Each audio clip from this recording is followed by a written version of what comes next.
Mais uma aula de gramática e hoje nós vamos falar de, para mim, uma das coisas mais importantes no meio interpretativo hoje em dia, que são os elementos da construção do humor. Olha que eu estou falando elementos da construção do humor, não estou falando de graça. Tem gente que às vezes quando cai uma questão envolvendo humor, e hoje cai muito, nós temos elementos da construção do humor em praticamente todos os vestibulares, Enems e etc. Até hoje eu não vi uma edição do Enem que não tivesse textos envolvendo questões de humor. Na versão passada mesmo, caiu memes. Vestibulares da UEG, cai quadrinho, tirinha, crônica. São vários e vários textos que podem carregar os elementos ou se construir a partir dos elementos da construção do humor. Olha, piadas, crônicas, charges, cartoons, tirinhas, os memes, como já citamos, o famoso stand-up, né? O stand-up que é um tipo de show de humor diferente, em que o artista ele fica apenas com o microfone na mão, sem cara pintada, nem nada. Às vezes com um banquinho, às vezes nem isso. Em pé e de cara limpa diante do público.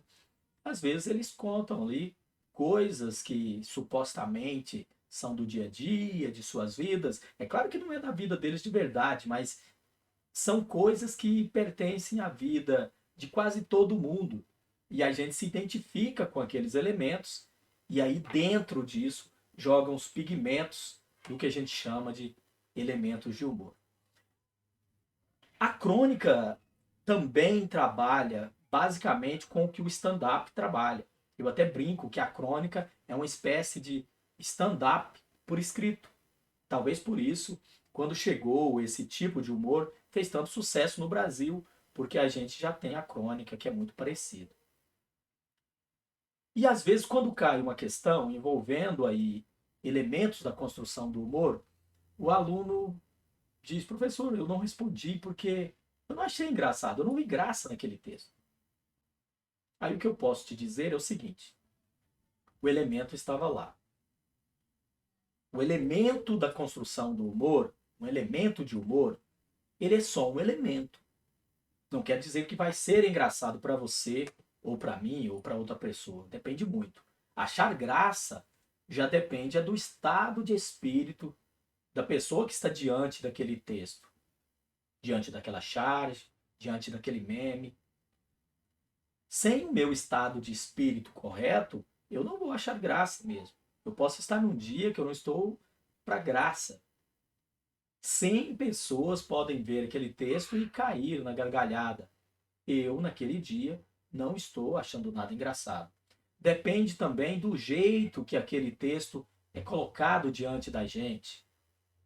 Uma piada, por exemplo, pode ser contada por 10 pessoas e só duas delas conseguir arrancar gargalhada das pessoas. Mas o elemento de humor estava lá. Dito isso, sem rodeios, bem rápido mesmo, vamos lá.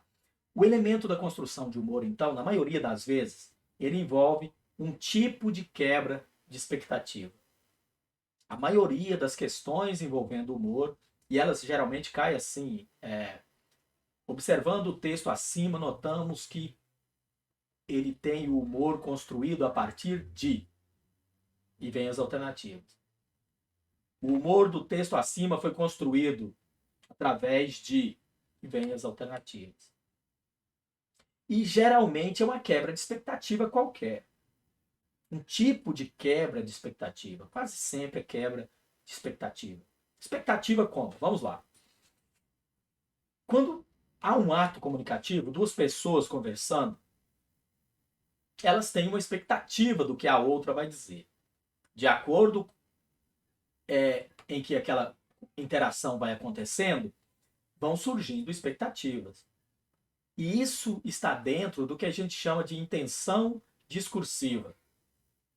Lá nos elementos da comunicação, nas funções da linguagem, a gente estudou a intenção discursiva. Todo mundo, quando fala, quando escreve, ele tem uma intenção.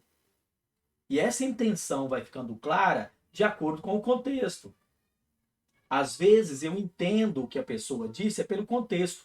Então, dentro dos elementos da comunicação, locutor, locutário, código, canal, mensagem, nós temos o contexto e todos os referentes que fazem parte do contexto. Que referentes? O lugar onde a comunicação está acontecendo, os papéis sociais do locutor e do locutário, tudo isso faz com que tenha intenções e expectativas naquele ato comunicativo. Por exemplo, eu, Cláudio, chego no consultório de um médico, eu estou com um sintoma qualquer. Olha, dentro daquele contexto, o médico vai sondar os meus sintomas, então eu já tenho uma expectativa.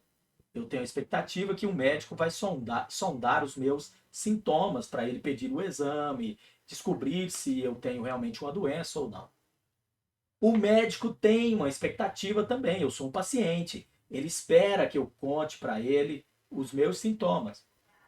Mas quando isso não acontece, quando há uma confusão ali de contexto, se um dos dois não respeita essa situação, pode gerar um elemento de humor, que é a quebra da expectativa. Por exemplo, se o médico me pergunta, Cláudio, e aí, meu amigo, o que você tem? E eu responda, por acaso, olha, doutor, eu tenho uma casa, eu tenho um carro, graças a Deus eu tenho emprego, tem muita gente aí perdendo emprego. Quando eu faço isso, eu quebro a expectativa de quem estivesse assistindo essa cena e vai gerar um elemento de humor.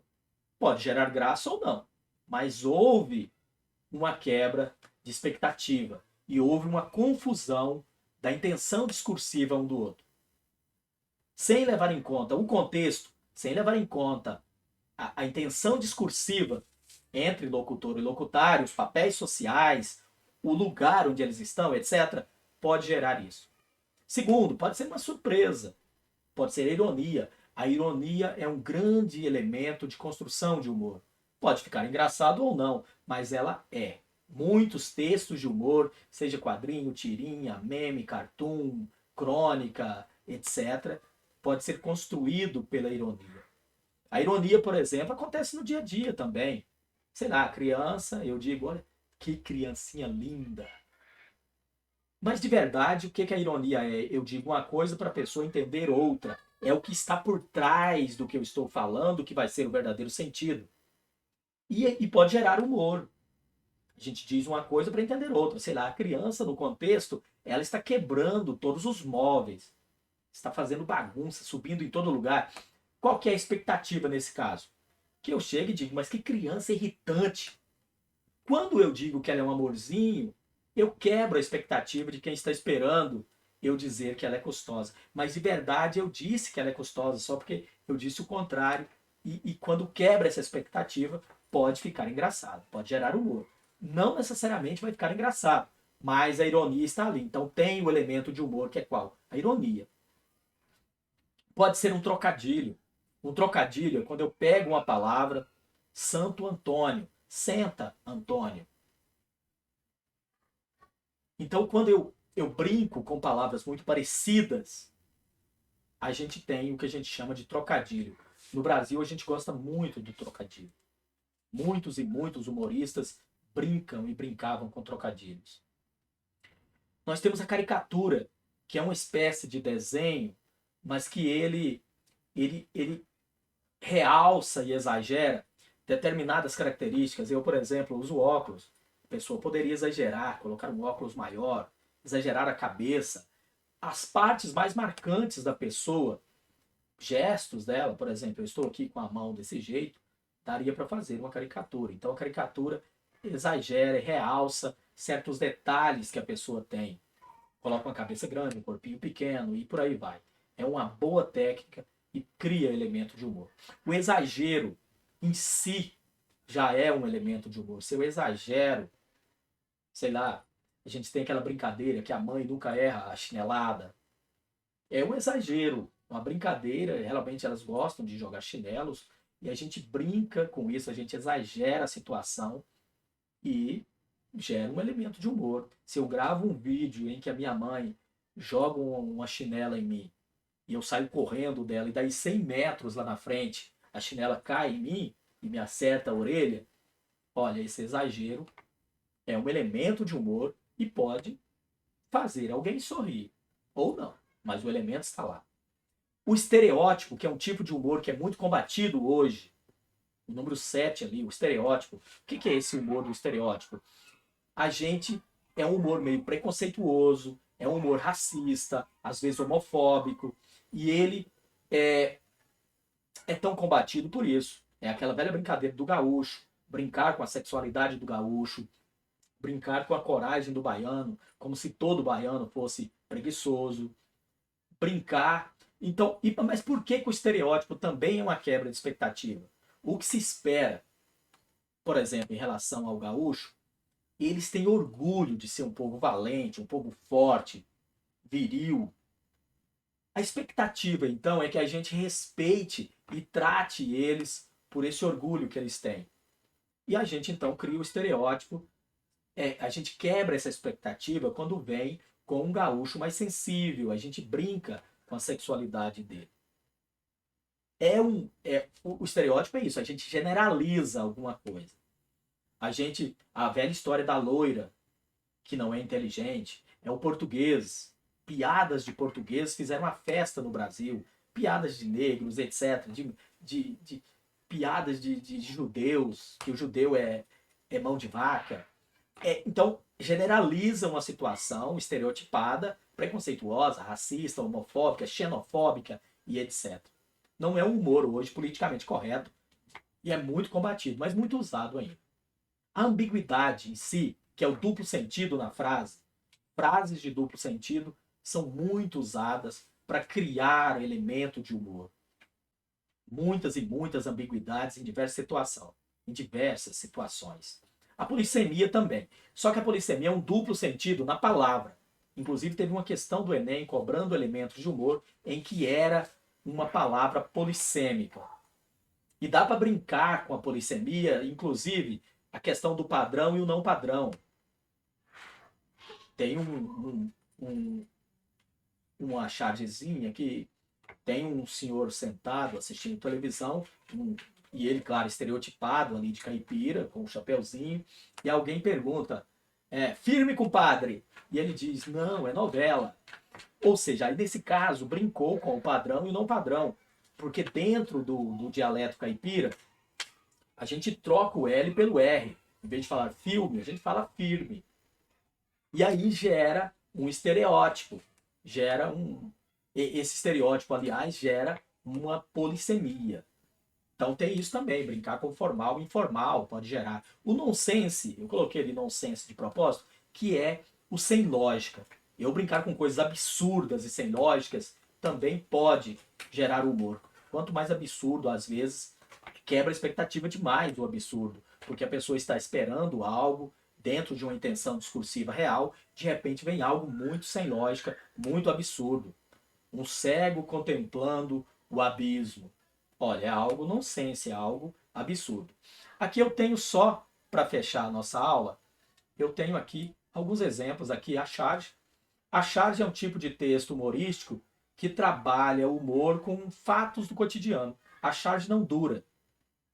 Hoje ela é engraçada, hoje ela é crítica, ela é irônica, amanhã ela já não é. Aqui, por exemplo, foi, ó, tá olhando o quê, mano? O avião? Se a pessoa tá olhando para cima, tem uma expectativa que ele está vendo um avião, um pássaro.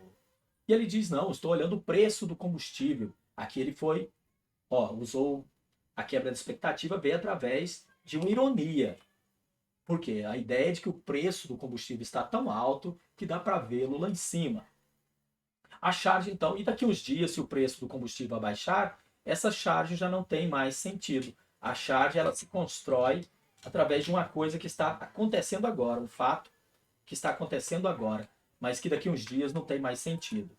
Nós temos também o cartoon, muito parecido com a charge, mas o cartoon já é para durar. Aqui, por exemplo, ó. Ei, pessoal, vamos atacar o grandão? Aquela velha sequência de peixinhos, o maior engolindo o menor, e de repente um resolve convocar todo mundo para lutar contra o maior. Era para fazer uma união, e quando ele se vira, todos estão continuando o velho ciclo e ele está sozinho na boca do gigante ali. O cartoon já é uma coisa mais durável. Isso aqui pode passar 100 anos e ainda vai ter um elemento de humor. Qual foi a quebra da expectativa? A expectativa era que quando ele convocasse, ele sendo o líder, iam juntar os quatro para pegar o peixe maior.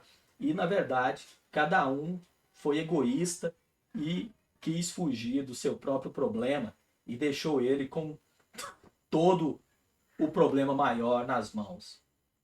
Aqui é uma coisa muito crítica. Não se enganem. Os textos de humor, eles trazem uma reflexão, questões filosóficas, questões críticas, criticam a política, a questão social. São textos conscientizadores. Ao mesmo tempo que eles se fingem de engraçados e tal, eles trazem o elemento do humor, mas também trazem uma crítica, às vezes, muito construtiva por trás.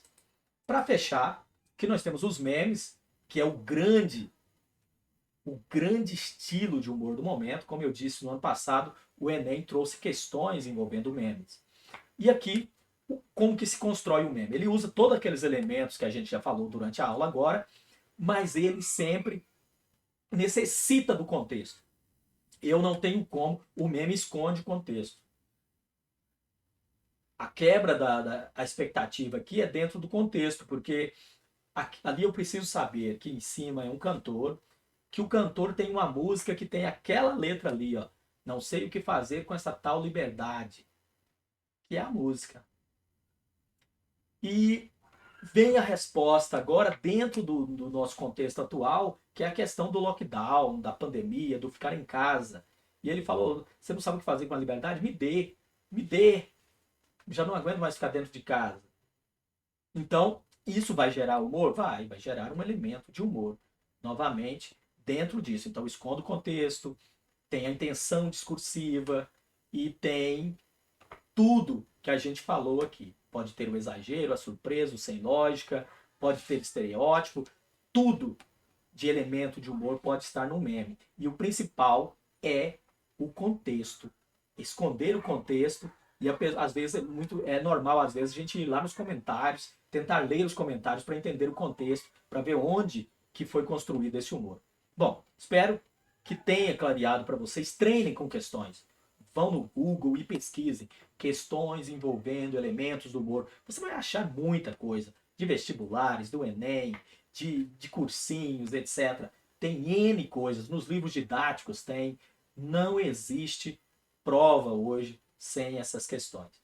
Estude isso que vai ajudar muito na interpretação, tá bom? Perguntas, claro, manda pra gente depois no WhatsApp.